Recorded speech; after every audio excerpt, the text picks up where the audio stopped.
In the heart of the city stood a quaint toy store, a sanctuary where joy was measured in smiles and laughter. That's where my story begins, where fate decided to play its hand. I'm Lily, a 29-year-old who found solace among the aisles of toys, each one holding a story waiting to be told.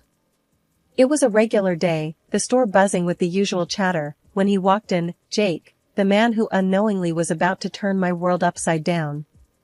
He wandered through the aisles with a look of determination, his eyes scanning the shelves for the perfect gifts.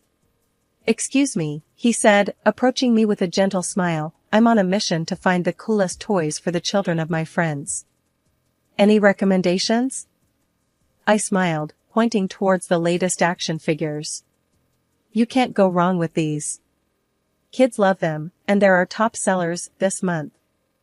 Jake picked up one of the figures, examining it with an intrigued expression. "Looks like you really know your stuff. Do you enjoy working here?" I laughed, a warm feeling blooming inside. "I do. It's more than just a job. It's like being a part of countless happy childhood memories. But tell me more about you. Is being the cool uncle a full-time job?" His laughter echoed through the store, a sound that felt oddly comforting. "It feels like it sometimes. But seriously, my family is pretty big, parents, 2 younger sisters. One is about to get married and move to another city. It's chaotic, loud, but I wouldn't have it any other way." We continued to chat, our conversation flowing effortlessly. I shared my story, how life had been a solitary journey since my grandmother passed, leaving me her small, cherished house. Jake listened with genuine interest, his eyes never leaving mine. "It sounds like you've had your share of challenges," he said softly. "Your grandmother must have been a remarkable woman to raise someone as strong and kind as you." The store started to quiet down, signaling the end of the day. Our conversation, however, was far from over. "It's not often you meet someone who understands the value of family," I remarked. "Your family sounds wonderful. A bit like the big, happy family I've always imagined." Jake's gaze held a warmth that made my heart skip a beat. "They are wonderful, and a bit overwhelming at times. But you know, maybe one day you could meet them. I have a feeling they'd love you." As we parted ways that evening, the air was thick with unspoken promises and possibilities. Little did I know, this chance encounter, this hopeful meeting, was the beginning of a journey full of unexpected twists and turns. The day I was to meet Jake's family, my heart fluttered like a butterfly in a garden of hope. Dressed in my best, I rehearsed conversations and imagined laughter-filled rooms. Jake held my hand as we walked up to his family's apartment, his grip reassuring yet tense. "Ready to dive into the circus?" Jake joked, trying to lighten the mood. I squeezed his hand, a nervous smile on my face. "As ready as I'll ever be. Just promise me they won't throw any pies." The door swung open to reveal a bustling living room. Jake's mom, a stout woman with sharp eyes, scrutinized me from head to toe. His dad, a towering figure with a booming voice, offered a brief nod. And then there were Sarah and Megan, Jake's younger sisters, their eyes glinting with something I couldn't quite place. "Family, meet Lily. Lily, this is the crew I warned you about," Jake introduced, a hint of pride in his voice. I extended my hand, my voice barely above a whisper. "It's so nice to meet you all. I've heard so much about you." Jake's mom was the first to break the silence. "So, you're the girl who's been keeping our Jake so occupied. Tell us about yourself. Jake mentioned you work at a toy store?" I nodded, feeling their eyes on me. "Yes, I love it there. It's like being surrounded by joy every day. And, well, I was raised by my grandmother. She left me her house, and that's where Jake and I—" Sarah cut me off with a laugh that felt more like a jab. "Raised by your grandmother, huh? That explains the antique vibe you've got going on. What is this, a retro fashion statement?" The room erupted with laughter. Jake's dad chuckled. "Good one, Sarah. Lily, you'll get used to our family humor." I forced a smile, my heart sinking. This wasn't the warmth I had anticipated. It felt more like walking into a frost. Jake tried to smooth things over. Come on, guys. Let's not start the roast just yet. Lily's got a great sense of style. Right, Lily? But the damage was done. The evening dragged on, each minute heavier than the last. Sarah and Megan's remarks, veiled as jokes, felt like thorns. Jake's parents, though not as overt, had a dismissiveness that stung. And Jake, bless him, seemed caught between a rock and a hard place, his laughter forced, his glances apologetic. As we left that night, the door closing behind us felt like the end of a performance I never wanted to be a part of. Jake's hand in mine felt distant, and the family I had hoped to embrace seemed like a mirage that had vanished, leaving behind a bitter aftertaste of reality. Sorry about that, Jake murmured as we walked down the corridor. They can be a bit overwhelming. But it'll get better, I promise. I nodded, the words tasting like ash. It's fine, Jake. Maybe it's just first meeting jitters. But deep down, I knew. This was more than jitters. This was a glimpse into a world I wasn't sure I belonged in. A world where warmth was replaced by cold judgment, and acceptance was a currency I didn't possess. And as we walked back to my quiet, humble house, I couldn't help but wonder if the fairy tale I had dreamed of was just that, a dream, now slowly dissolving into the disappointing introduction of reality. The evening I walked into my home, expecting the usual quiet comfort, only to find it disrupted, remains etched in my memory. The lights were on, a sure sign someone else was there. A sense of intrusion crept over me. I dialed Jake's number, my voice trembling with unease. Jake, I think someone's in our house. The lights are on, and you're not home. His laughter on the other end jolted me. Oh, that's just Sarah. I gave her our spare key. She wanted a place to chill. I stood frozen, disbelief and anger intertwining. You gave your sister a key to our house, without asking me? Jake's tone was dismissive. Come on, Lily. She's my sister.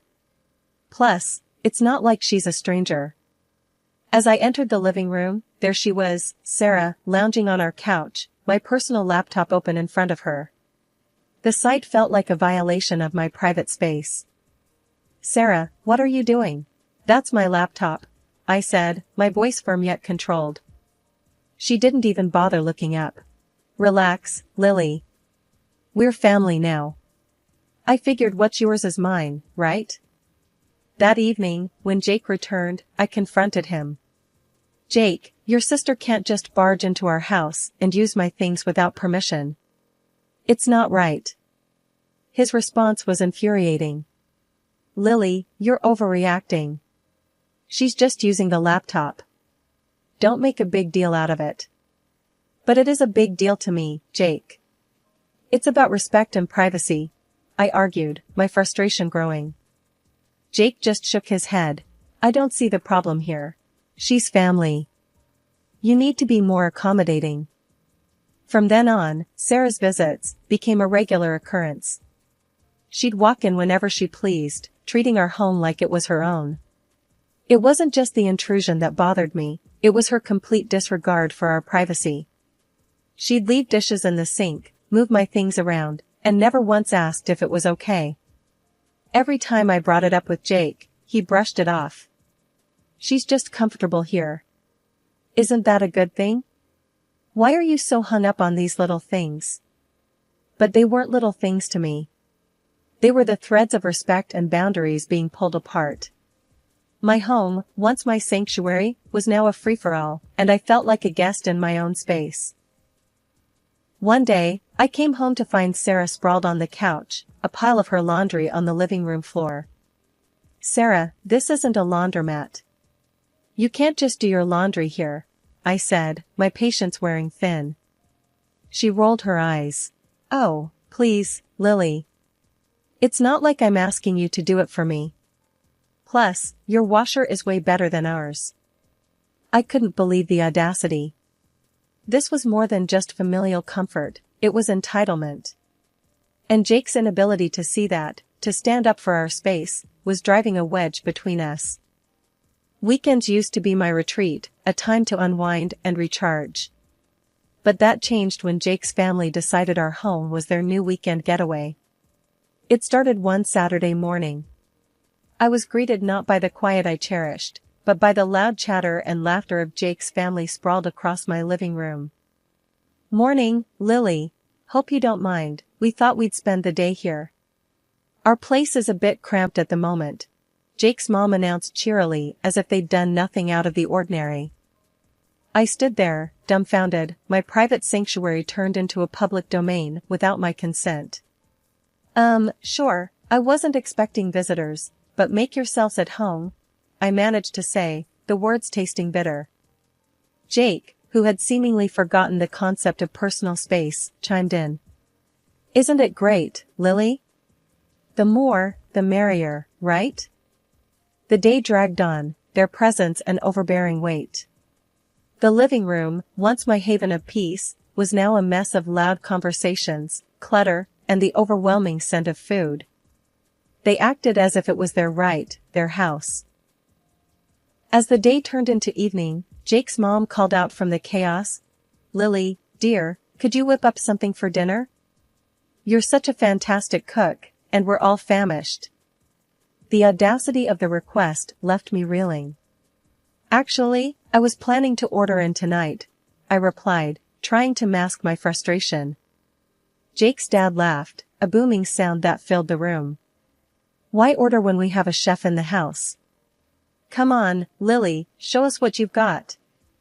I felt trapped, my own desires and comfort overshadowed by their imposing presence. Cooking in my kitchen, I felt like a stranger, an outsider catering to the whims of uninvited guests.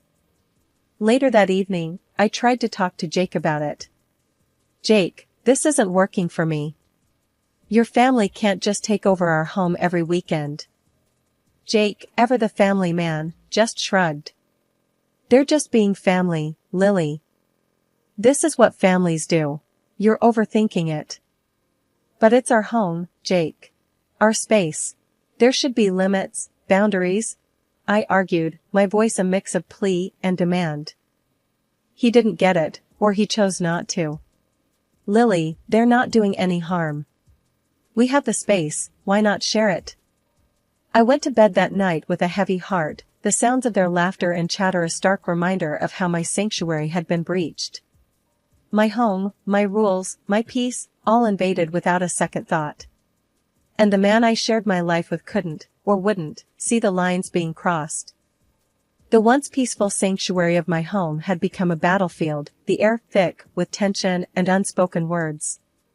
After countless disputes over the invasion of my privacy, I had retreated to my bedroom, the only space I foolishly thought was still mine. But even that last refuge was about to be snatched away. It was early Saturday morning, the kind of morning where the world should have been still and quiet. But tranquility was a stranger in my own home. I was jolted awake by the sound of my bedroom door being flung open. Disoriented, I blinked against the harsh light as the figures of Jake's parents loomed in the doorway. What are you doing?" My voice was barely a whisper, shock rendering me almost speechless. They didn't even flinch at my obvious discomfort. Instead, Jake's mom, with a sweep of her hand that felt like she was claiming territory, announced, "We've decided this will be our room now. It's the nicest in the house, after all." Jake's dad nodded in agreement, his eyes scanning the room, not as a guest, but as someone assessing their property. "Yep, this will do. And don't worry, we left our apartment to Sarah. She needs it more than we do." Their words hit me like a physical blow. This was no ordinary intrusion, this was a full-blown takeover. My room, my private space, was being stripped away right in front of me. Shaken, I scrambled out of bed and found Jake in the kitchen, oblivious or indifferent to the chaos. "Jake, we need to talk. Now. Your parents can't just take over my room like this." Jake sipped his coffee, unfazed. "Lily, why are you making such a big deal out of this? They're just trying to be comfortable. Besides, you can stay in the attic, right?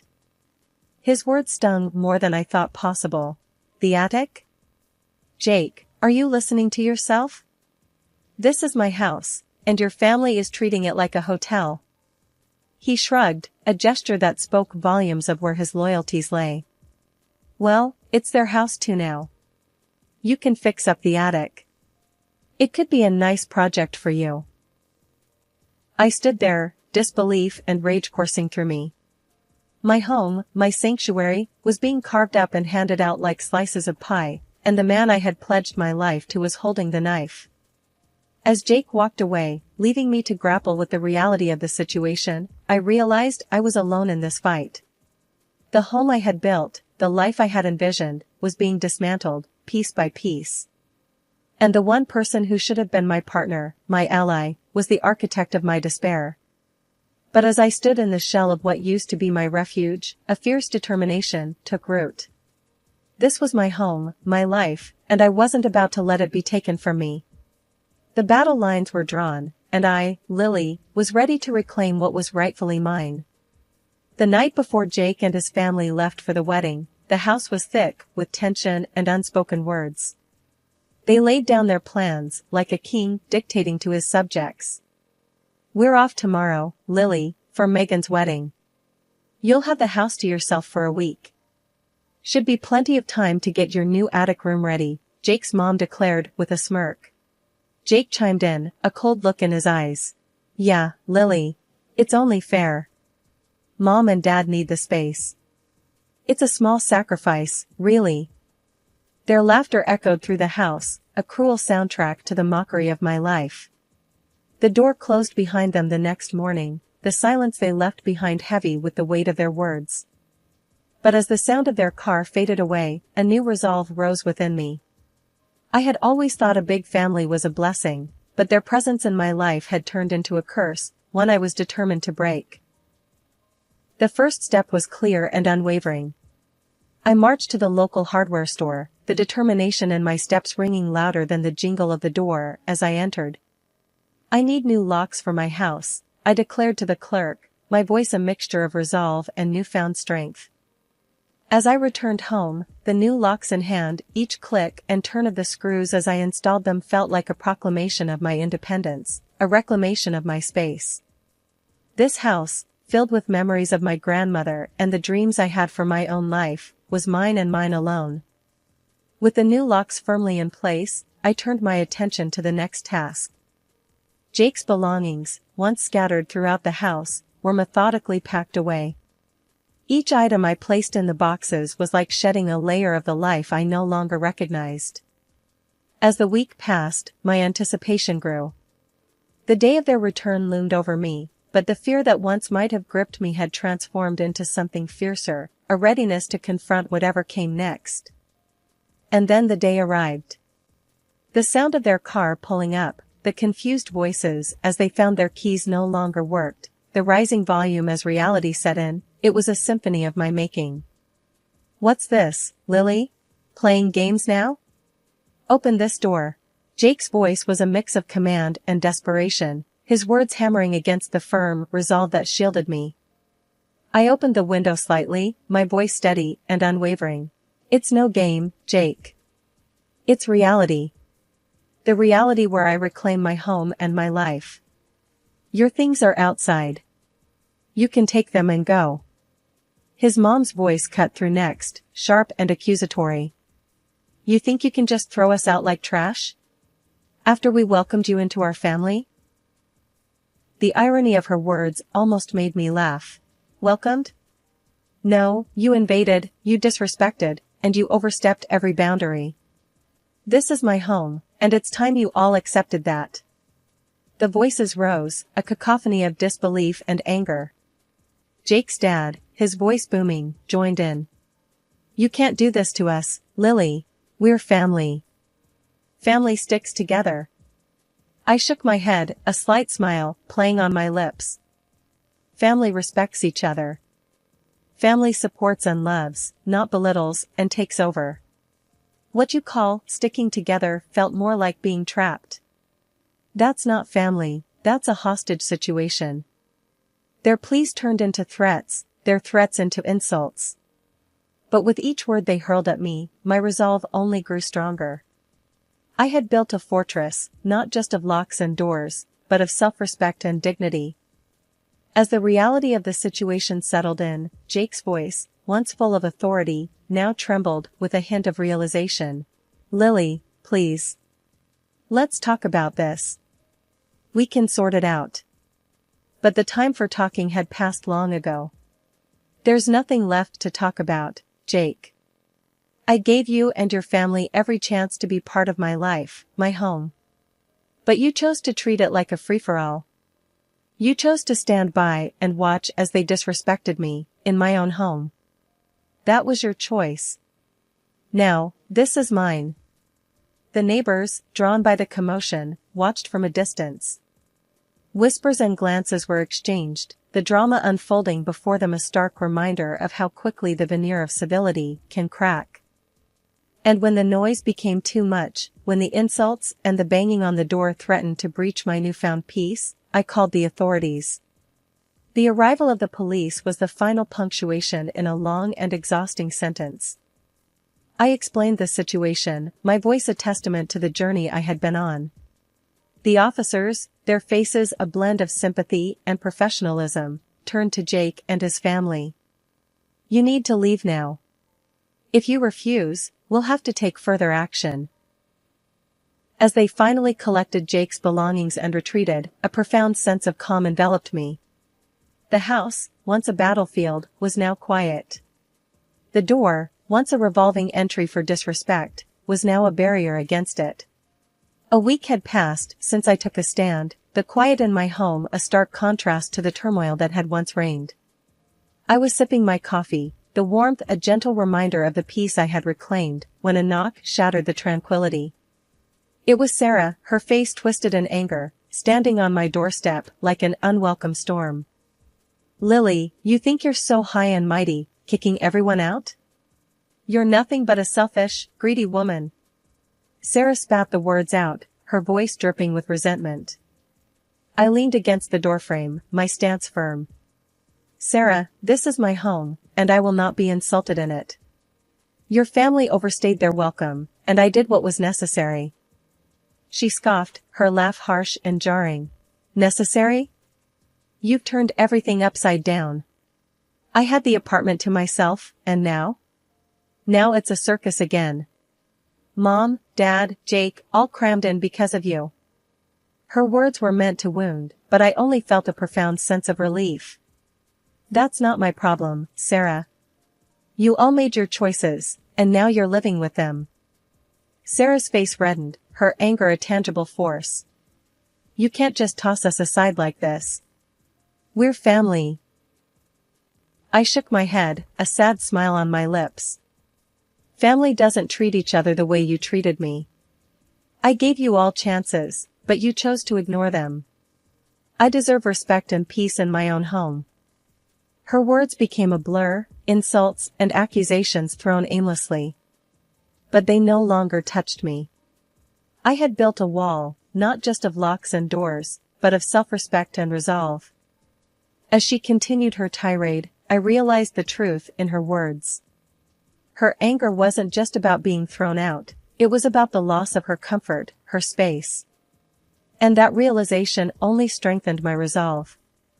After what felt like an eternity, I cut her off. "Sarah, this conversation is over. Your family's actions brought you to this point. I suggest you focus on finding a solution, instead of wasting your time here." With that, I closed the door, the sound a final note to her symphony of fury. I filed for divorce, my heart heavy but certain. Jake's pleas, his family's insults, all blocked and left behind. I was free, truly free, not just from their physical presence, but from the weight of their disrespect. I started to rebuild, my home once again a sanctuary, my life my own. As days turned into weeks, the memory of them faded, like a bad dream in the morning light. My peace was hard-won, but it was mine, a testament to the strength I never knew I had. And in that peace, I found not just solace, but a profound sense of triumph. I had claimed my life back, one lock, one packed box, one signed paper at a time. And as I stood in my reclaimed space, I knew that this was just the beginning.